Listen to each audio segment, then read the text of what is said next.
नमस्कार मित्रों, क्या आपका मन भी हर समय किसी न किसी चिंता में उलझा रहता है? क्या आप बीती हुई बातों को बार बार याद करते हैं और भविष्य की चिंताओं में खोए रहते हैं? यदि हाँ, तो आप अकेले नहीं हैं। आज की दुनिया में सबसे बड़ी समस्याओं में से एक है ओवर थिंकिंग, यानी जरूरत से ज्यादा सोचना। लेकिन क्या आप जानते हैं कि लगभग कई वर्ष पहले गौतम बुद्ध ने इस समस्या का एक बहुत ही सरल समाधान बताया था? आज की इस कहानी में हम जानेंगे कि कैसे एक चिंतित युवक को गौतम बुद्ध ने ज्यादा सोचने की आदत से मुक्त किया। एक बार की बात है, श्रावस्ती के निकट एक गांव में एक युवक रहता था। उसका नाम आनंद था। आनंद बुद्धिमान था, मेहनती था, लेकिन उसके मन में हमेशा विचारों का तूफान चलता रहता था। वह हर छोटी बात को लेकर चिंतित हो जाता था। अगर कोई उससे थोड़ी कठोर बात कह देता तो वह कई दिनों तक उसी के बारे में सोचता रहता। यदि कोई काम शुरू करता तो सोचता, अगर मैं असफल हो गया तो क्या होगा? अगर लोगों ने मेरा मजाक उड़ाया तो? अगर भविष्य खराब हो गया तो?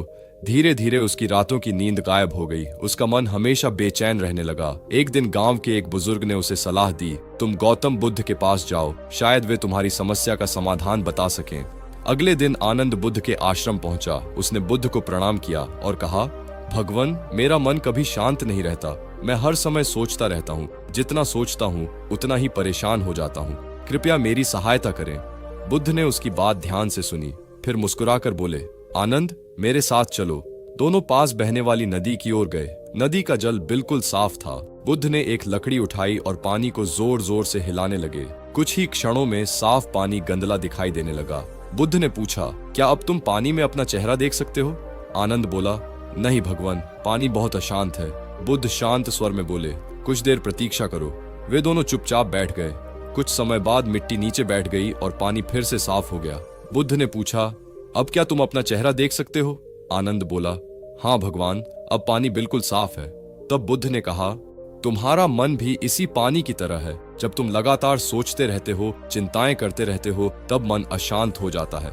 और जब मन अशांत होता है तब तुम किसी भी समस्या का सही समाधान नहीं देख पाते। लेकिन यदि तुम थोड़ी देर रुक जाओ, शांत हो जाओ, तो विचार स्वयं स्पष्ट होने लगते हैं। आनंद ध्यान से सुन रहा था, लेकिन उसने पूछा, भगवान, विचारों को रोकना इतना आसान नहीं है, मैं क्या करूं? बुद्ध ने उत्तर दिया, विचारों से लड़ो मत, उन्हें आने दो और जाने दो। जिस प्रकार आकाश बादलों को आने जाने देता है, उसी प्रकार अपने विचारों को देखो। हर विचार पर विश्वास करना आवश्यक नहीं है। हर चिंता सच नहीं होती। फिर बुद्ध ने उसे एक अभ्यास बताया। उन्होंने कहा, जब भी तुम्हारा मन ज्यादा सोचने लगे, अपनी सांसों पर ध्यान दो। धीरे धीरे सांस लो और महसूस करो कि तुम इस क्षण में हो, न अतीत में न भविष्य में, केवल वर्तमान में, क्योंकि जीवन इसी क्षण में है। आनंद ने बुद्ध की बात मान ली। उसने प्रतिदिन कुछ समय ध्यान करना शुरू किया। जब भी कोई चिंता आती, वह उसे पकड़कर बैठने के बजाय केवल देखता। धीरे धीरे उसका मन शांत होने लगा। जो बातें पहले उसे रात भर जगाए रखती थीं, अब उनका प्रभाव कम होने लगा। कुछ महीनों बाद वही आनंद जो कभी हर समय चिंतित रहता था, अब शांत और प्रसन्न रहने लगा। मित्रों, इस कहानी से हमें एक गहरा संदेश मिलता है। ज्यादा सोचने से समस्याएं कम नहीं होती, बल्कि मन और अधिक उलझ जाता है। अधिकतर चिंताएं केवल हमारे मन की कल्पनाएं होती हैं। गौतम बुद्ध कहते हैं, मन को शांत करो, उत्तर स्वयं दिखाई देने लगेंगे। जब भी आप ओवर थिंकिंग के शिकार हों, रुकिए, गहरी सांस लीजिए। अपने विचारों को पकड़ने की कोशिश मत कीजिए, उन्हें आने और जाने दीजिए।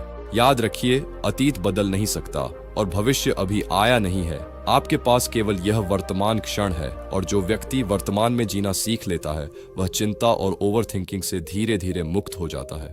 धन्यवाद।